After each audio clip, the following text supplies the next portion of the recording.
আসসালামু আলাইকুম এভরিওয়ান, আশা করি অনেক ভালো আছেন। আবারও হাজির হলাম এলিম সেগমেন্ট 4 আর 15 ভার্সন থেকে 18 ভার্সন পর্যন্ত ব্যবহার করার জন্য নতুন কিছু এক্সেন ফাইল নিয়ে। এক্সেন ফাইলগুলো দিয়ে কিন্তু আপনি হিউম্যান ফটোগ্রাফি করতে পারবেন। অলরেডি কিন্তু আপনি ফটোগুলো দেখতেই পারতেছেন কতটা প্রিমিয়াম কোয়ালিটি ফটোগুলো কিন্তু আসতেছে। এক্সেন ফাইলগুলো কিন্তু আপনি ব্যাক ক্যামেরা এবং ফ্রন্ট ক্যামেরার সাহায্যে কিন্তু হিউম্যান ফটোগ্রাফি করতে পারবেন। একেবারে ডিএসএলআর কোয়ালিটি কিন্তু ফটোগুলো আসবে। এছাড়াও আপনি day side, night side, macro ফটোগ্রাফির জন্য কিন্তু এক্সেন ফাইলগুলো চাইলে ব্যবহার করতে পারেন। এই এক্সেন ফাইলগুলো কিভাবে সেট আপ করে ব্যবহার করবেন সবকিছু বিস্তারিত দেখিয়ে দেবো। তো আপনার কালার ভার্সন, যারা এই ধরনের কালার ভার্সন অ্যাপ্লিকেশনগুলো ব্যবহার করতে চান, ভিডিও ডেসক্রিপশনে আমাদের টেলিগ্রাম চ্যানেল দেওয়া থাকবে, ওইখান থেকে আপনারা এই অ্যাপ্লিকেশনগুলো ডাউনলোড করে নিতে পারবেন। সব ধরনের কালার ভার্সন অ্যাপ্লিকেশন লিঙ্কগুলো কিন্তু ভিডিও ডেসক্রিপশনে দেওয়া থাকবে।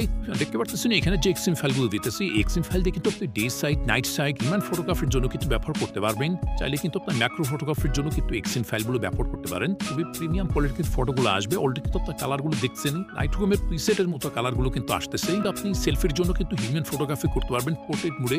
একেবারে ডিএসএলআর কোয়ালিটি কিন্তু ফটোগুলো আসবে। তাছাড়াও কিন্তু আপনি ডে সাইডের জন্য, নাইট সাইডের জন্য কিন্তু ব্যবহার করতে পারেন। তবে আপনার রাতের জন্য কিন্তু হিউম্যান ফটোগ্রাফির জন্য এই এক্সেন ফাইলটা একেবারে বেস্ট হবে। আপনারা ব্যবহার করলে কিন্তু বুঝতে পারবেন।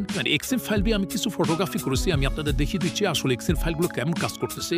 চ্যানেলে যদি নতুন হয়ে থাকেন অবশ্যই চ্যানেলটি সাবস্ক্রাইব করে দিবেন আর পাশে থাকা বেল আইকনটা প্রেস করে রাখবেন।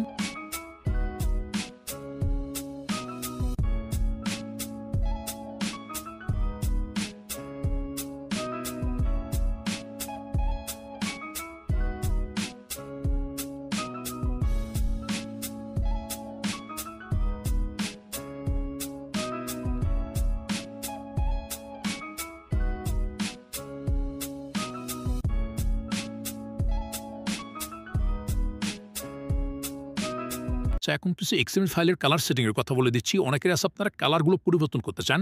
সেক্ষেত্রে আপনার যে এক্সএমএল ফাইলটা আপনারা কালার পরিবর্তন করতে চান, সেই এক্সএমএল ফাইলটা আপনারা ফার্স্টে ইনপুট করে নেবেন। ইনপুট করার পরে এখান থেকে আপনারা সেটিং অপশনে চলে আসবেন। সেটিংয়ে আসার পরে এখান থেকে ফটো প্রসেসিং এই অপশনটাতে ক্লিক করবেন। তারপরে এখান থেকে আপনারা মেইন ক্যামেরা, ফ্রন্ট ক্যামেরা এই দুইটা আপনারা এখান থেকে চেঞ্জ করবেন। ব্যাক ক্যামেরাটা চেঞ্জ করতে চান, সেক্ষেত্রে আপনারা মেইন ক্যামেরাতে চলে আসবেন। আমি আপনাদের একটা সেটিং দেখিয়ে দিচ্ছি। একটা সেটিং দেখে আপনারা ফ্রন্ট ক্যামেরাটা চেক করে নেবেন। আচ্ছা, এখান থেকে আসার পর আপনারা মেইন সেটিংয়ে আসবেন। মেইন সেটিংয়ে আসার পরে এখানে উপরে দেখতে পারতেছেন শার্পনেস, এখানে ক্রোমা দেওয়া আছে। এই অপশনগুলো কিন্তু আপনি কনফিগ বানানোর সময় কিন্তু সেট আপ করে রাখছি। তো আপনারা আপনাদের মতো কিন্তু পরিবর্তন করে নিতে পারেন। যদি আপনারা বুঝতে না পারেন সেক্ষেত্রে কিন্তু এই অপশনটা আপনাদের ঘাটাঘাটি করার দরকার নাই। তো আমি আপনাদের কালারগুলো এখান থেকে দেখিয়ে দিচ্ছি কিভাবে কালারগুলো পরিবর্তন করবেন। এর জন্য আপনারা চলে আসবেন, এই যে কালার অপশনটা আছে, এই কালার অপশনটাতে ক্লিক করবেন। এখানে কিন্তু আপনি অনেক ধরনের কিন্তু কালার পেয়ে যাবেন। এখান থেকে আপনারা স্ক্রল করে নিচে চলে আসবেন। এখান থেকে সিএফ সেটিং যে অপশনটা দেখতে পারতেছেন, এখানে দেখেন green option, red option, blue, yellow, green, red, orange এই অপশনগুলো কিন্তু এখানে দেখতে পারতেছেন। এখান থেকে আপনারা কম বেশ করে দেখবেন যে আপনার কাছে কোনটা ভালো লাগে। যেটা আপনার কাছে ভালো লাগবে সেটা কিন্তু এখান থেকে বাড়িয়ে কমিয়ে আপনি কিন্তু আপনার মন মতো কালারগুলো সেটিং করতে পারবেন।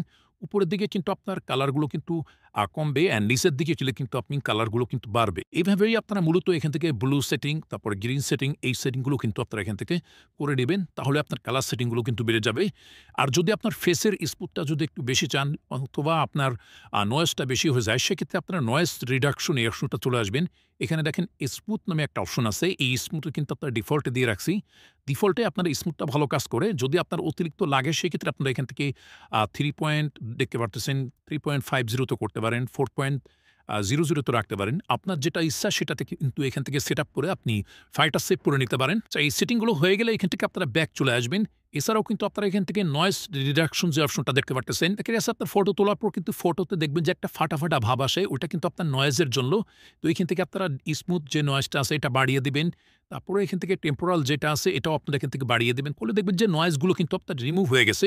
আচ্ছা, এই সেটিংগুলো আপনি মন মতো করছেন, এইটা কীভাবে সেট আপ করবেন এটা সেভ করে নেওয়ার জন্য এখান থেকে কনফিগে চলে আসবেন। তারপরে এখান থেকে সেভ সেটিং, এখান থেকে আপনি আপনার নামটা লিখে দিতে পারেন, অথবা আপনি আপনার মতো একটা নামে আপনার এক্সএম ফাইলটা তৈরি করে নিতে পারেন। তারপরে এখান থেকে যখনই আপনারা ইয়েস ক্লিক করবেন, এই এক্সএমএল ফাইলটা কিন্তু আপনার এখানে সেভ হয়ে যাবে। আচ্ছা, ক্যামেরাতে আসার পরে এখানে দেখতে পারতেছেন সাইফ এক্সএমএল কিন্তু একটা সেভ হয়ে আছে এক্সএমএল ফাইল। এক্সএমএল ফাইলটাই কিন্তু আপনারা মাত্র সেটিং করে সেভ করলাম আপনাদের সামনেই। এভাবে কিন্তু আপনারা সেভ করতে পারবেন। এক্সএম ফাইলগুলো যদি ভালো লেগে থাকে অবশ্যই ভিডিওতে একটা লাইক করে দেবেন, আর কমেন্ট সেকশনে আপনার মতামত বলতে ভুলবেন না কেমন হয়েছে এক্সএমএল ফাইলগুলো। আর যদি চ্যানেলে নতুন হয়ে থাকেন অবশ্যই চ্যানেলটি সাবস্ক্রাইব করে দিবেন, আর পাশে থাকা বেল আইকনটা প্রেস করে রাখবেন। তাহলে আমাদের নতুন নতুন এক্সএম ফাইলের ভিডিওগুলো কিন্তু আপনার কাছে সবার আগে পৌঁছায় যাবে। ও দেখা হবে, কথা হবে নেক্সট কোনো কনফিগ ভিডিওতে। ততক্ষণ সবাই ভালো থাকবেন।